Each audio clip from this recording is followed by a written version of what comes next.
So a really quick video on how to install a dash cam on the newer generation Lincoln Continental. This is a 2017 Continental and a ThinkWare F200 dash cam. Now, this is the F200 Pro kit.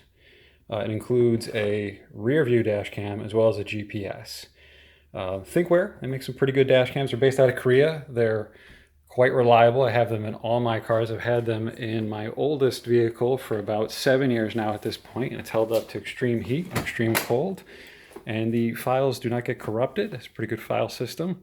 And I've had them in my cars ever since I had an accident where an individual in front of me rolled back into me at a light, and thankfully the individual himself was quite honest, but the insurance companies, because 99 out of 100, it's the guy from behind that rear ends you, not the guy in front coming back to you. So, really great, I think, to have dash cam video for those types of instances. And just in general, be amazed what you catch on these things. So as you can see, mounted pretty well, where you don't even see it. It's not obstructed from where you are as a driver.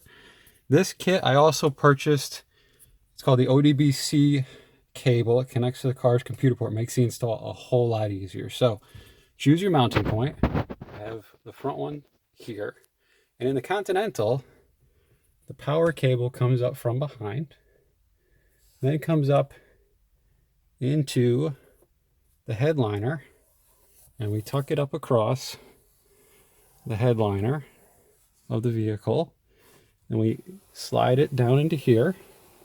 I like to use a little trim tool to help gently pry this as you push the cable down in. Cable then comes around here between the seam of the dash and the A-pillar. Comes down here. And what you want to do is you want to start at the dash cam because you don't want any slack up here. There is not enough room in the headliner to tuck away slack like there are on some cars. The Lincoln has a lot of tight fit trim pieces, as well, I suppose a luxury car should. There's not a lot of gaps.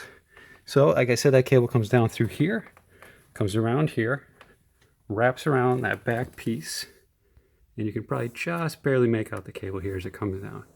Comes through here, straight down, comes around over here at the bottom,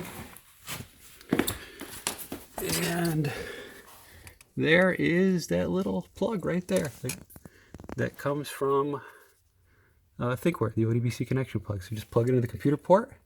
It fits just barely. It sticks out to the right a little bit. You tuck out the access cord here. This is where you want to put all your slack. And that is how you hook up the front dash cam. So let's take a look at the rear real quick. We'll show you from the outside where the rear sits in this car. It sits right up here, right at the top. Okay, you can kind of just sort of see it sitting back there. Now it's a great location for it, both in terms of getting video, but also the rear sunshade does not interfere with the sunshade operation. So in order to hook up the rear camera, what you're going to do is plug into this unit here. This cable is the rear camera cable. You start heading up through the headliner. So we're going to tuck the rear camera down. You're also going to come back down this A trim again, wrapping around here. And then what we do is we come in behind the weather stripping. And you run up the weather stripping. And what I did is I came down the weather stripping, and right here is where I went and began to go underneath this.